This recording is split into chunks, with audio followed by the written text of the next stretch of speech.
बिस्मिल्लाहिर्रहमानिर्रहीम। My dear students, अस्सलाम वालेकुम जी। उम्मीद है आप ठीक होंगे।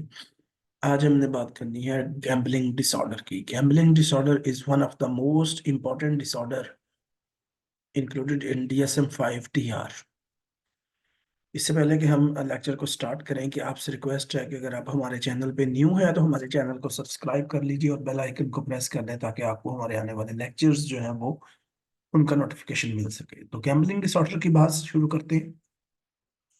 जैसा कि आपको पता है कि जुआ वैसे भी एक अच्छी चीज नहीं है, लेकिन जब जुआ खेलना या जुआ खेलने की वजह से आपके आपकी फैमिली के साथ ताल्लुकात खराब होना शुरू हो जाएं, आपकी एकेडमिक्स जो है वो इफेक्ट होना शुरू हो जाए, जॉब पर असर पड़ना शुरू हो जाए या और बहुत सारे प्रॉब्लम स्टार्ट हो जाए, तो फिर हम कहते हैं या आपकी फंक्शनिंग इफेक्ट हो जाए तो ये एक डिसऑर्डर में बदल जाता है।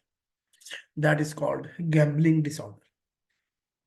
आजकल जदीद रुझान स्टार्ट हो गया है जुए का, लाइक ऑनलाइन एप्स आ गई हैं।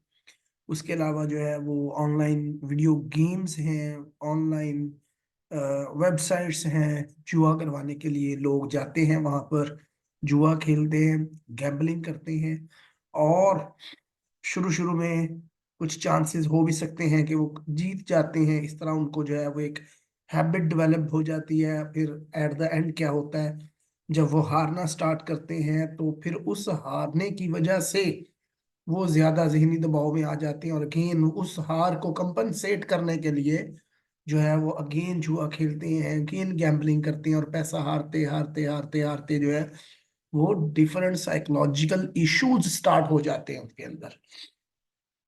तो DSM-5 TR में जो है वो इसको एक डिसऑर्डर के तौर पे डिस्कस किया गया है। इसका हम क्राइटेरिया देख लेते हैं कि जुआ खेलना या गैम्बलिंग किस वक्त जो है वो एक डिसऑर्डर की शक्ल अख्तियार कर जाता है, एक साइकोलॉजिकल डिसऑर्डर बन जाता है। तो सबसे पहले हम इसका क्राइटेरिया ये देखेंगे। DSM-5 TR में इसका क्राइटेरिया दिया गया है: persistent and recurrent problematic gambling behavior leading to clinically significant impairment or distress as indicated by the individual exhibiting at least four of the following in a 12-month period। यानी जब gambling behaviour जो है बार बार होने वाला, लगातार होने वाला ऐसा बिहेवियर, जुआ खेलने का बिहेवियर। मैं आसान उर्दू वर्डिंग इसलिए यूज कर रहा हूँ कि हमारे बहुत सारे बच्चे जो है वो न्यू होते हैं तो उनको समझ नहीं आ रही होती। तो उनके लिए है कि आसान अल्फाज में आज आप पढ़ेंगे तो इंशाल्लाह कल जो है वो आप मुश्किल अल्फाज भी जो है वो अंडरस्टैंड करना सीख जाएंगे। असल मकसद हमारा जो है वो कंसेप्ट क्लियर करवाना है। तो जब गैम्बलिंग का जो बिहेवियर होता है या जुआ खेलना जो है वो इस हद तक बढ़ जाए कि वो इम्पेयरमेंट क्रिएट करना शुरू कर दे या मसले मसाइल पैदा करना शुरू कर दे इंसान की जिंदगी में, उसके ताल्लुकात में, उसकी स्कूलिंग में, उसकी एजुकेशन में, उसकी जॉब में, तो जो है वो हम गैम्बलिंग डिसऑर्डर जो है वो डायग्नोस करते हैं। इसके लिए होना क्या चाहिए कि रिसेंट यानी कि पिछले 12 महीने में कम अज कम जो है, ये जो मैं सिम्टम्स अभी डिस्कस करूंगा 9 सिम्टम्स हैं गैम्बलिंग डिसऑर्डर की। पिछले 12 महीने में कम से कम इनमें से 4 सिम्टम्स का होना जरूरी है। Then you will diagnose the person with gambling disorder.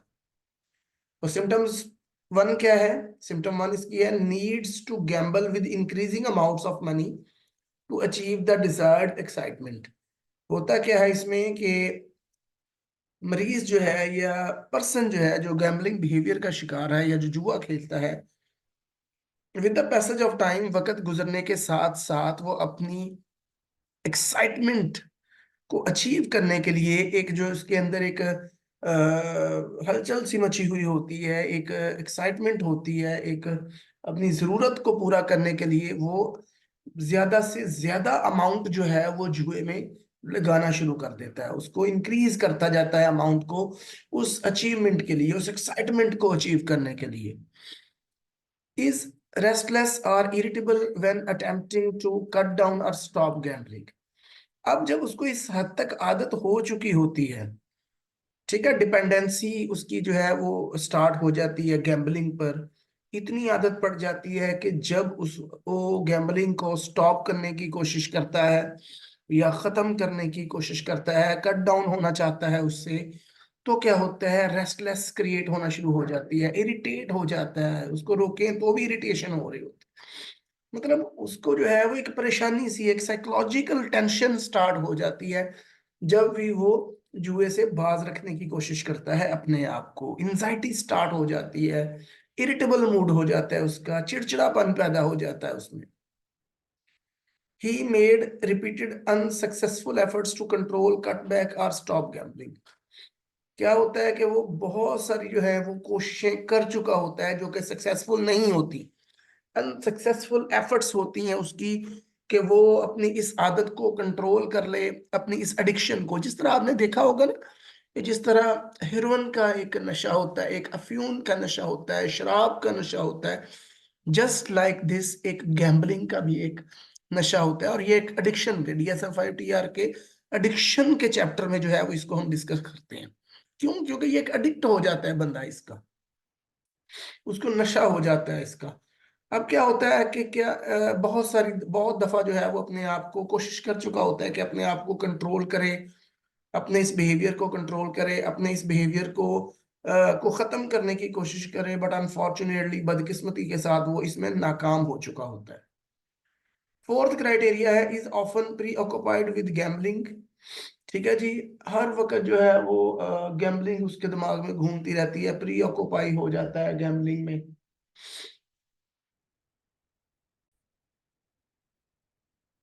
इंसान जो है वो प्री ऑक्युपाई हो चुका होता है गैम्बलिंग से। गैम्बलिंग जो है वो बेसिकली हर वक्त उसके आसाब पे सवार रहती है, यहाँ तक कि वो जो माजी में गैम्बलिंग कर चुका होता है, जो जुआ खेल चुका होता है, वो भी उसके एक्सपीरियंसेस जो होते हैं, जो फ्लैशबैक्स होते हैं, उसके दिमाग में घूमते रहते हैं। उसके अलावा planning the next gambling venture जो है वो, अब अगला उसने जुआ कहाँ खेलना है, कैसे खेलना है, कौन सी स्ट्रेटजीज होंगी, कितना पैसा लगाना है, ये सारी जो है वो भी प्लानिंग करता रहता है। And thinking of ways to get money to gamble. और ये भी सोचता रहता है कि जो उसने जुआ खेलना है, जो रकम लगानी है उसने गैम्बलिंग में, वो कहाँ से लेगा, कैसे लेगा, कहाँ से हासिल करेगा, कौन से रास्ते से वो जो है वो लेगा, किस जरिए से लेगा, किस से लेगा, ये सारी चीजें जो है वो सोचता रहता है, प्री ऑक्युपाइड रहता है। प्री ऑक्युपाइड मीन कि हर वक्त दिमाग पे सवार रहती है ये चीजें उसके। Often gambles when feeling distressed, helpless, guilty, anxious, depressed. ठीक है, क्या होता है कि जब भी इस तरह की फीलिंग उसकी होती है, लाइक हेल्पलेस होता है, गिल्टी, एंशियस और डिप्रेस्ड वगैरह होता है, तो गैम्बलिंग स्टार्ट कर देता है। Of after losing money, gambling often returns another day to get even, chasing one's losses. ठीक है, जब एक दफा गैम्बलिंग में अपनी रकम हार जाता है, तो उसके बाद क्या करता है कि अगले ही दिन, ठीक है, या वेरी नेक्स्ट डे, या बहुत जल्दी जो है वो दोबारा उसको रिकवर करने की कोशिश करता है। उसकी कोशिश होती है कि ये जो मैं रकम हार गया हूँ, ये मैं दोबारा से किसी ना किसी तरीके से जो है ये इसको जीत जाऊं। इस कोशिश में जो है वो सम टाइम और मजीद रकम हारता जाता है, और जो है वो प्रॉब्लम्स का शिकार होता चला जाता है। Lies to conceal the extent of involvement with gamble. ठीक है, झूठ बोलता है, कोई पूछ ले कि जी हाँ जी क्या आप जुआ खेलते हैं, मुंह नहीं मानता, या इस चीज से इनकारी रहता है जी, कि या ये नहीं बताता कि कितनी रकम जुए में लगाई है, किस हद तक जुआ खेल रहा है, कहाँ तक, कितनी अमाउंट तक जो है वो जुए में लगा रहा है, इसके बारे में झूठ बोलता रहता है। Has jeopardized or lost a significant relationship, job, education or career opportunity because of the gambling। अब ज्यादा प्रॉब्लम्स क्या होते हैं, क्यों हम इसको डिसऑर्डर कहते हैं, क्योंकि इसकी वजह से सिग्निफिकेंट रिलेशनशिप जो है वो लॉस हो जाते हैं, उसके खराब हो जाते हैं या खत्म हो जाते हैं। जॉब जा सकती है, एजुकेशन खत्म हो सकती है, कैरियर अपॉर्चुनिटीज जो है वो उसके लिए लिमिटेड हो सकती हैं या खत्म हो सकती हैं, बिकॉज क्योंकि उसका ज्यादा वक्त जो होता है वो जुए में गुजर रहा होता है, या जुए में हारने की वजह से या प्रॉब्लम्स की वजह से जो है वो साइकोलॉजिकल प्रॉब्लम्स का भी शिकार हो जाता है, जिसकी वजह से वो अपने फैमिली को टाइम नहीं दे पाता, जॉब को टाइम नहीं दे पाता, एजुकेशन को टाइम नहीं दे पाता, अपने कैरियर के लिए जो है वो तैयारी नहीं कर पाता। That's why face a lot of difficulties in maintaining all these relationships, all the necessities related to the daily life। relies on others to provide money to relieve desperate financial situations caused by gambling. अब gambling की वजह से, जुआ खेलने की वजह से जो उसके फाइनेंशियल लॉस हो चुके होते हैं, जो फाइनेंशियल प्रॉब्लम्स हो चुके होते हैं, उनकी वजह से जो उसके मसाइल, पैसे के मसाइल हो जाते, पैसा कम पड़ जाता है, या अपनी डेली लाइफ का भी इवन उसको डील करने के लिए भी पैसा नहीं बचता, या घर वालों के लिए भी पैसे नहीं बचते, अपनी रोजाना की जरूरियात पूरी करने के लिए पैसे नहीं बचते, तो क्या करता है फिर वो दूसरों पे रिलाय करना शुरू कर देता है, दूसरों की तरफ देखना शुरू कर देता है फाइनेंशियल जरूरियात को पूरा करने के लिए।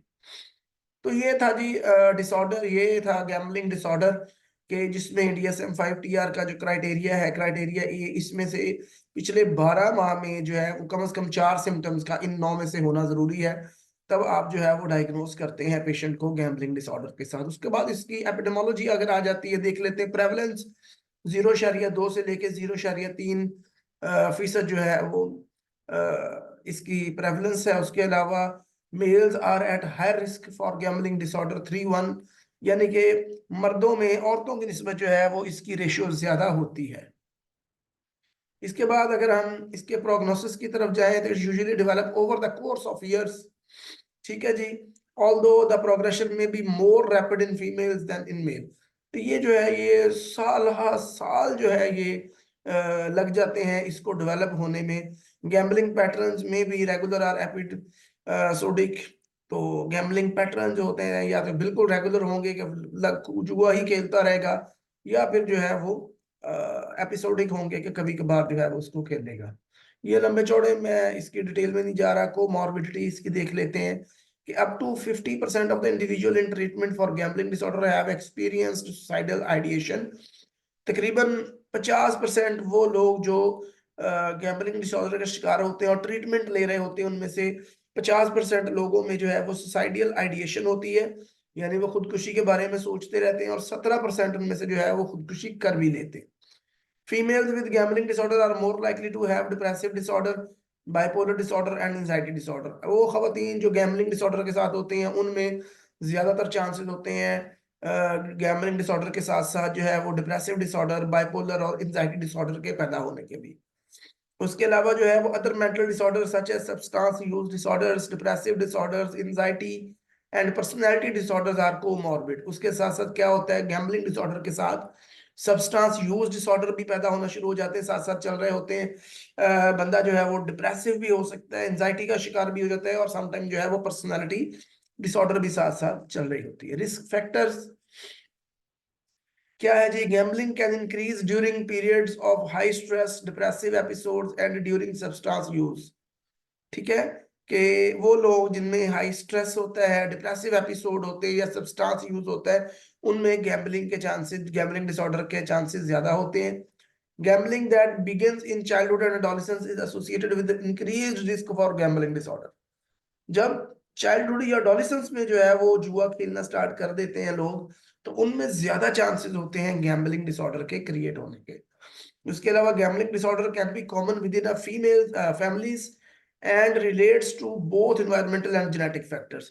फैमिलीज में जो है वो ज्यादा रन करता है, यानी फैमिलीज जिन बच्चों के वालिदैन गैम्बलिंग डिसऑर्डर का शिकार होते हैं, उनमें बच्चों में भी ज्यादा चांसेस होते हैं गैम्बलिंग को स्टार्ट करने के। आगे एट द एंड जो है वो ट्रीटमेंट की अगर बात करें, cognitive behavioral therapy CBT and motivational interviewing may be effective in treating gambling disorder symptoms. CBT जो है it's most important psychotherapy considered to deal for the to deal the symptoms of gambling disorder. इसमें क्या होता है basically, cognitive restructuring की जाती है, इसमें स्कीमा चेंज करता है थेरापिस्ट। इसके अलावा जो है थॉट पैटर्न्स को जो है वो अंडरस्टैंड करता है और उसको चेंज करने की, प्रॉब्लमेटिक थॉट पैटर्न्स जो होते हैं उनको चेंज करने की कोशिश करता है, एंड सो ऑन। तो इसकी ट्रीटमेंट के लिए भी जो है वो psychotherapy like cognitive behaviour therapy it's most importantly considered as well. तो ये था जी गैम्बलिंग डिसऑर्डर, जिसमें हमने इसके सिम्टम्स को देखा, ट्रीटमेंट को देखा, कोमॉर्बिडिटी को देखा, रिस्क फैक्टर्स को देखा, एपिडेमोलॉजी को देखा। तो होपफुली इट वाज इजी। तो अगर कोई प्रॉब्लम होता है तो यू कैन आस्क मी, इंशाल्लाह मैं कोशिश करूंगा कि आपके सवालात के जवाब जो है वो एज सुन एज पॉसिबल देख सकूं। हम आपके लिए हमेशा दुआ गो हैं आपकी कामयाबी के लिए। अपना बहुत सारा ख्याल रखिएगा और दुआ में याद रखिएगा। अल्लाह हाफिज।